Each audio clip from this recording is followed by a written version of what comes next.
Alors on vient de sortir du procès de Monsieur Charles Onana, qui était un très bon réquisitoire. Et voilà, comme vous le constatez, il est là, il est là.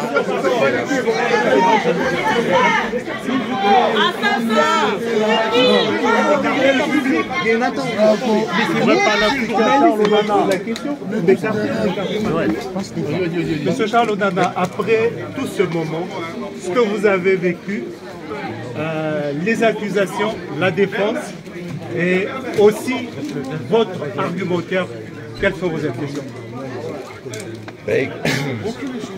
Écoutez, je pense que la première chose que je veux dire, c'est un énorme merci, quoi.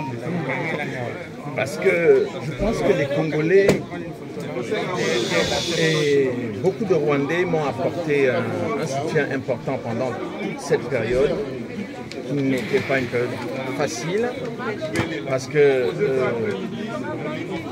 une grande partie des médias soumis au FPR, à Paul Kagame, m'a traité quasiment de négationniste avant même que je ne sois jugé. C'est-à-dire que la notion de la présomption d'innocence est complètement ignorée ici, parce que c'est la voix de Paul Kagame qui est importante. C'est-à-dire qu'en fait, on se retrouve en France dans une situation où c'est un dictateur africain qui est au pouvoir depuis 30 ans et qui a mis le Rwanda et la République démocratique du Congo en coupe réglée, qui vient faire la loi et qui impose aujourd'hui sa loi à la France. Donc, j'espère que la justice française ne se laissera pas impressionner par ce diktat. Je sais que Kagame avait demandé la tête du procureur Carla Del Ponte au tribunal pénal international. Il l'a eu. Il a demandé à obtenir la destruction de l'enquête du juge Bruguière. Il l'a eu. Et aujourd'hui, il demande la tête de Charles Onana. J'espère qu'il ne l'aura pas. Il l'aura pas. Concernant votre sécurité, vous êtes des menaces de mort. Qu'est-ce que vous dites? Parce que les Camerounais, les Congolais et les Français, tous ceux qui vous soutiennent sont inquiets sur votre sécurité. Qu'est-ce que vous en dites? Bon, je leur dirais de ne pas être inquiets parce que, évidemment, mon avocat a déposé plainte pour menace de mort parce que le 13 juillet dernier, M. Paul Kagame a dit que des gens comme moi doivent mourir.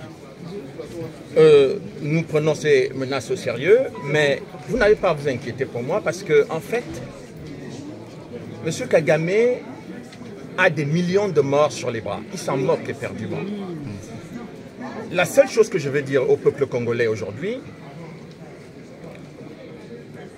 ne vous laissez pas impressionner par la communauté internationale.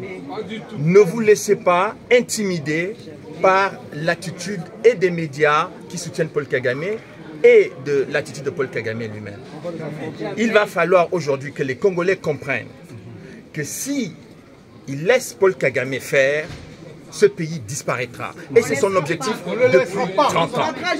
Et donc, l'objectif aujourd'hui, c'est au-delà de ma petite personne.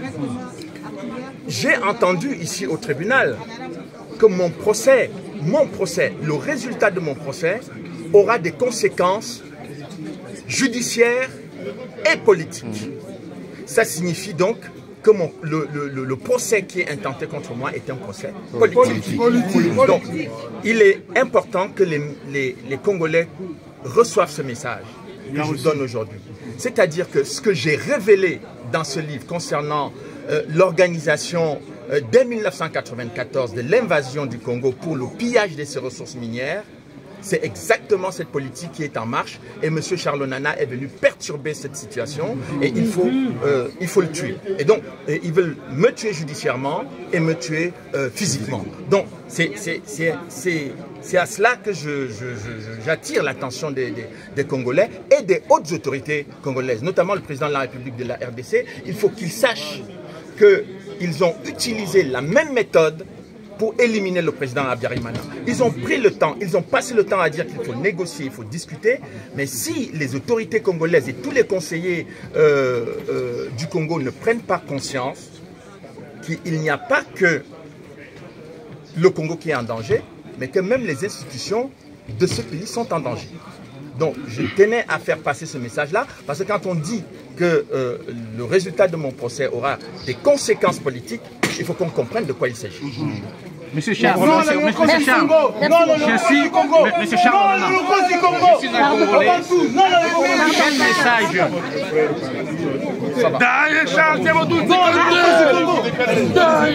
Non, l'Holocauste du Congo. Non, l'Holocauste devant tout. Daï.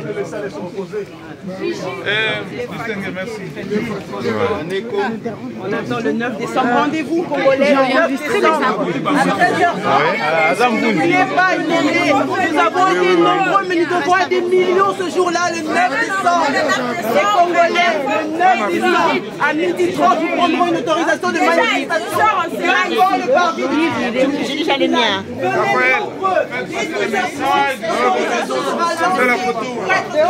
Fais la photo dehors.